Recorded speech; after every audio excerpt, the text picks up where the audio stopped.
Hello friends, welcome to my channel Sanyal blogs. আশা করি আপনারা ভালো আছেন, সুস্থ আছেন।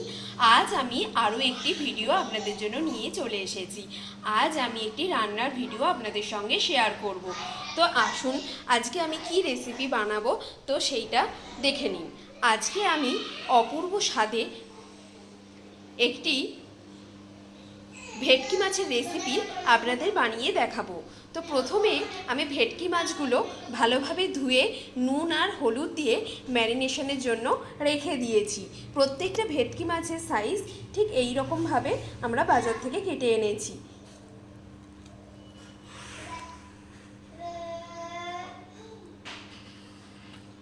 এটা বড় ভেটকি মাছের থেকে আমরা এই রকমভাবে পিস করে কেটে নিয়ে এসেছি ভেটকি মাছের একটি লেজা। তো আসুন পরের স্টেপটি দেখে নেওয়া যাক। তো ফ্রেন্ডস, নেক্সট স্টেপ নিয়ে এসে গেছি। নেক্সট স্টেপে যেটা নিয়ে এসেছি দেখুন, আমি এখানে কিউব কিউব করে কাটা একটা খুব বড় সাইজের পেঁয়াজ এইভাবে কেটেছি, আর 25 গ্রাম মতো আদা দুটো টুকরো করে নিয়েছি, আর 3 কোয়া রসুন নিয়েছি, আর একটা গোটা কাঁচা লঙ্কা নিয়েছি। এই সব মশলাগুলো একসাথে আমি পেস্ট করে নেব। মিক্সিতে আমি একসাথে এই মশলাগুলো পেস্ট করে নিচ্ছি। মশলা ভালোভাবে পেস্ট করে নেওয়া হয়ে গেছে। এবার নেক্সট স্টেপটা দেখাবো। তো কড়াইতে ভালো করে তেল গরম করে নিয়েছি। আমি এখানে সর্ষের তেল ব্যবহার করছি। তেল ভালোভাবে গরম হয়ে এসেছে। এবার আমি এক এক করে ভেটকি মাছগুলো তেলে ভেজে নেব।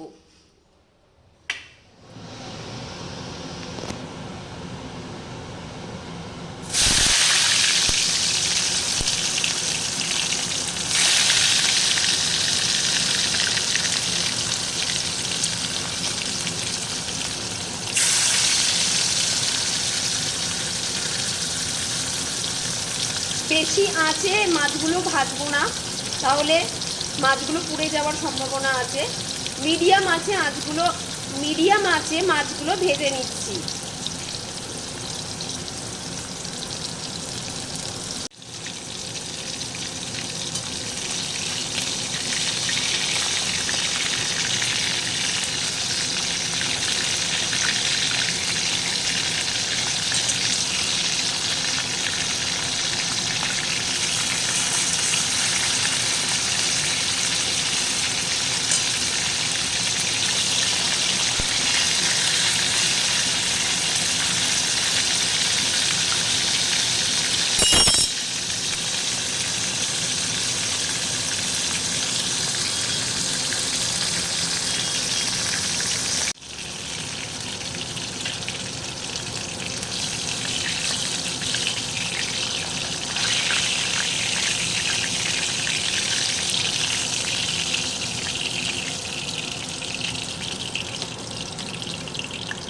এই তেলেই পরের মাছগুলো একইভাবে ভেজে নিচ্ছি।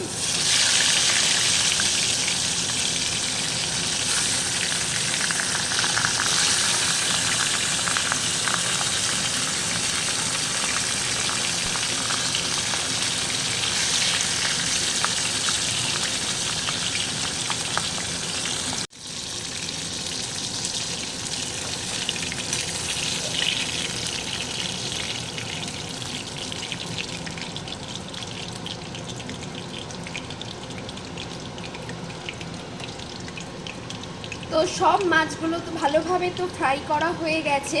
তো এখন আমি এই তেলের মধ্যেই গোটা জিরে ফোড়ন দিয়ে দিলাম,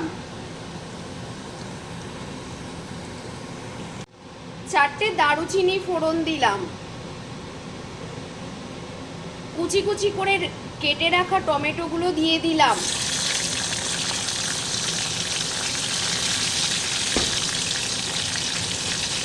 ভালোভাবে কড়াইতে টমেটোগুলো নাড়াচাড়া করে নিচ্ছি।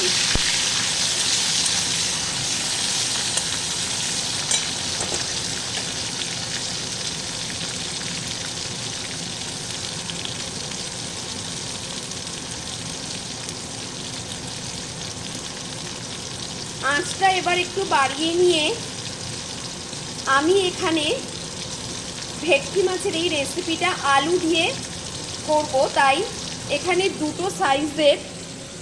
দুটো মিডিয়াম সাইজের আলু এইভাবে লম্বা করে কেটে নিয়েছি। আমার ছেলে মেয়ে সবাই আলু খেতে খুব ভালোবাসে, তাই আলুটা আমি বেশি কেটেছি। আপনারা অল্প করেও এখানে দিতে পারেন। তো আলুগুলো আমি কড়াইতে দিয়ে দিচ্ছি।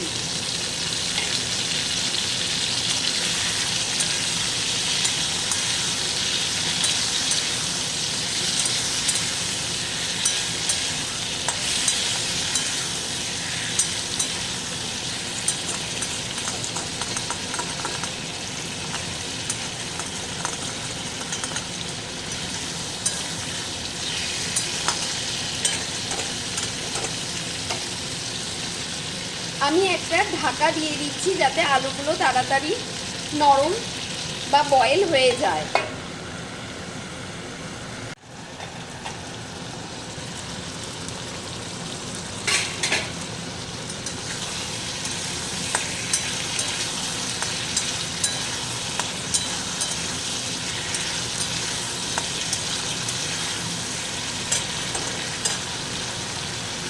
টমেটো ভালোভাবে স্ম্যাশ হয়ে গেছে। আমি এখন মিক্সারে যে মশলাটা পেস্ট করেছিলাম সেই মশলাটা কড়াইতে অ্যাড করে দিচ্ছি।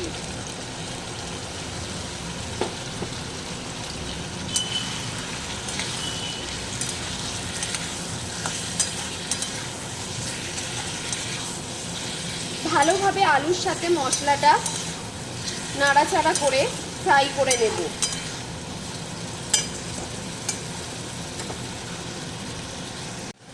এবার আমি এক এক করে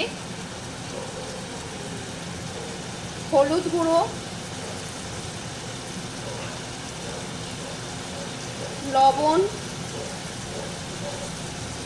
লবণ আমি এখানে 1 টেবিল স্পুনফুল ব্যবহার করছি, আর অল্প একটু অ্যাড করে দিলাম।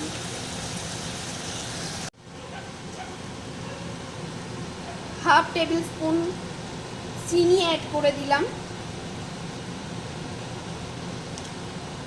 আপনারা এখানে গুঁড়ো লঙ্কা ব্যবহার করতে পারেন, কিন্তু আমি বাড়িতে যা রান্না করি সেই রান্নাই ছোট বাচ্চাদের দিই, আমার ছেলে মেয়েকে দিই, তাই জন্য আমি এখানে গুঁড়ো লঙ্কা ব্যবহার করছি না, কিন্তু আপনারা চাইলে ব্যবহার করতে পারেন। আর আমি এখানে একটা চেরা কাঁচা লঙ্কা ব্যবহার করছি। ভালো করে মশলার সাথে আলুগুলো নাড়াচাড়া করে মিশিয়ে নিচ্ছি। আঁচটা অল্প বাড়িয়ে নিচ্ছি।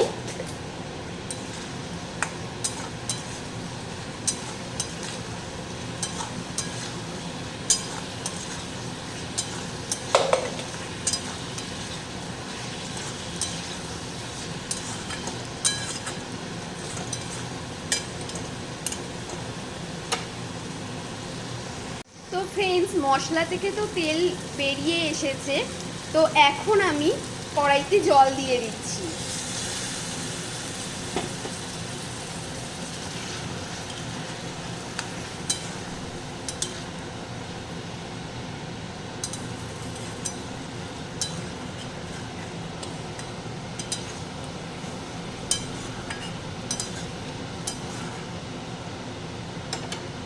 আরও অল্প একটু জল অ্যাড করে দেব।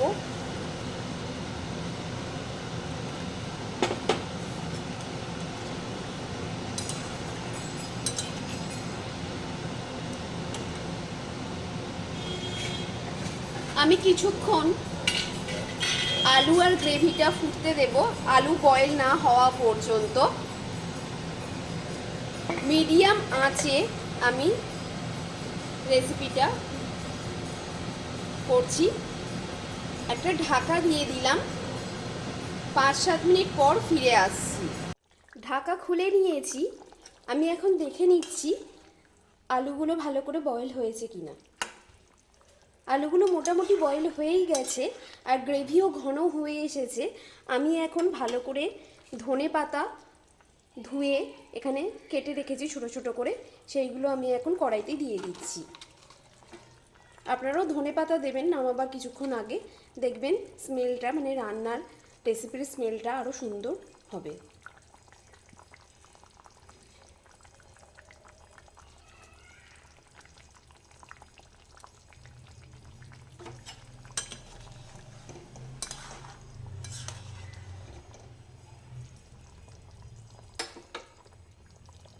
ধনেপাতা দিয়ে 1 থেকে 2 মিনিট মতো ফুটিয়ে নিয়েছি।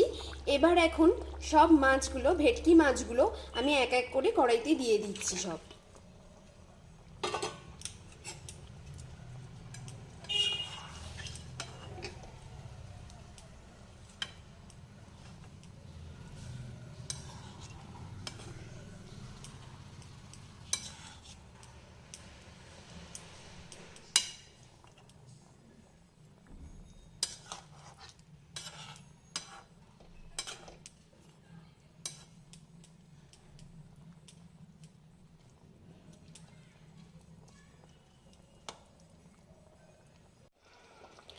দু মিনিট মতো হয়ে গেছে, আমি ঢাকা খুলে দেখে নিচ্ছি কারি ঠিক মতো তৈরি হয়েছে কিনা। ওয়াও,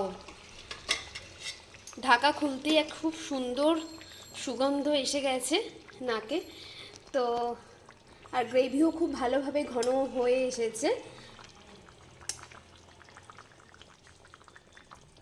এতে লঙ্কা গুঁড়ো অ্যাড করলে হয়তো কালারটা আরও ভালো আসতো, তো আপনারা সেক্ষেত্রে অ্যাড করতে পারেন, আমি করিনি, আপনাদের বললাম আমার ছেলে মেয়েরা তাহলে খেতে পারবে না। তো রেসিপি তো আমার কমপ্লিট হয়ে গেছে, আমি এখন গ্যাসের আঁচটা বন্ধ করে দিলাম।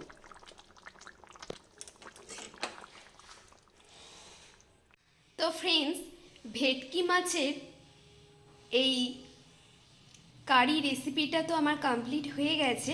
তো আমি এখন একটা বোলের মধ্যে নিয়ে নিয়েছি সবাইকে সার্ভ করার জন্য। তো আমার এই রেসিপি যদি ভালো লেগে থাকে তো ওয়েট না করে বাড়িতে কালই ঝটপট বানিয়ে ফেলুন, আর লাইক কমেন্ট করে জানিয়ে নিন আপনাদের এই রেসিপিটা এই পদ্ধতিতে খেতে কেমন লেগেছে। আর যদি এই রেসিপিটা আপনাদের ভালো লাগে অবশ্যই আমার চ্যানেলটা সাবস্ক্রাইব করে নেবেন পরবর্তী ভিডিওগুলো দেখার জন্য। আর আমাকে প্লিজ আমার সাথে থাকবেন, লাইক কমেন্ট করে দেবেন। আপনারা ভালো থাকবেন, সুস্থ থাকবেন। দেখা হচ্ছে আপনাদের সাথে অন্য একটি ভিডিওতে।